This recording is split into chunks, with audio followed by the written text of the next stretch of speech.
How's it guys, Munash here, and today we have some buffed Hood gameplay once again. Finally, he is back. So this is the buff I was most excited for this month because we pretty much knew exactly how it was gonna be. Almost exactly the same as the previous buff, but with one or two more enhancements. Oh, and they brought back the Fate Seal of course, but even without it, I really liked the previous buff. I was having a lot of fun with Hood back then. You know, the utility was a little bit better now, and the miss mechanic with the invisibility made him so much more fun to play.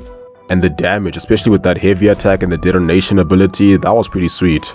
So taking him up to rank 2 was a pretty easy choice to make because I just really enjoy playing the champ.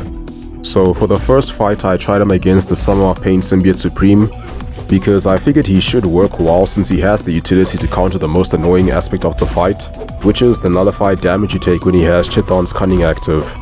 So Hood works well for this fight because his special 2 applies a pretty cool Fate Seal because it also lowers ability accuracy by 65%. It doesn't say offensive or defensive ability accuracy, so you can assume it works on both, like concussions and neurotoxins.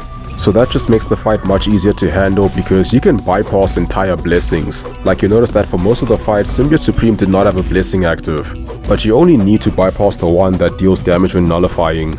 And even if you don't bypass it, you can still bypass getting nullified by it, which you'll see me do a bit later, and that was the only time I didn't bypass it. Also, I didn't get staggered at all during that phase, so I probably bypassed that too.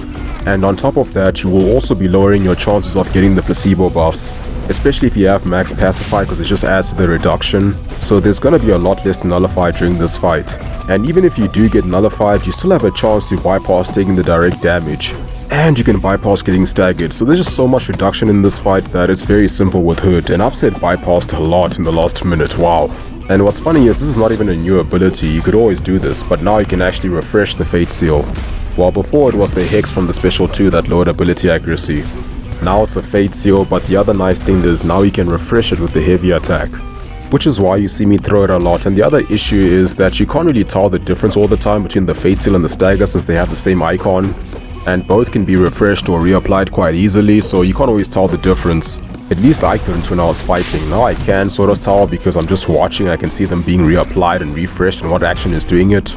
But a simple icon change wouldn't be a bad idea. So now we are approaching the end of the fight, and Hood made it pretty easy, I must say. This might just be the easiest solo I've done, either this or Mr. Negative. My health is quite low, but that's mainly due to the suicides because I threw 6 special 2s in this fight and about 10% from the bleed, so overall about 40% health loss from suicides. But in terms of execution, this was a very easy solo, I must say, and a pretty fun one too, so I'm happy with this buff and rank up. And yeah, that's gonna be it for this one. Hope you guys found this interesting, and as always, thank you for watching. Have a wonderful day, and I'll see you soon.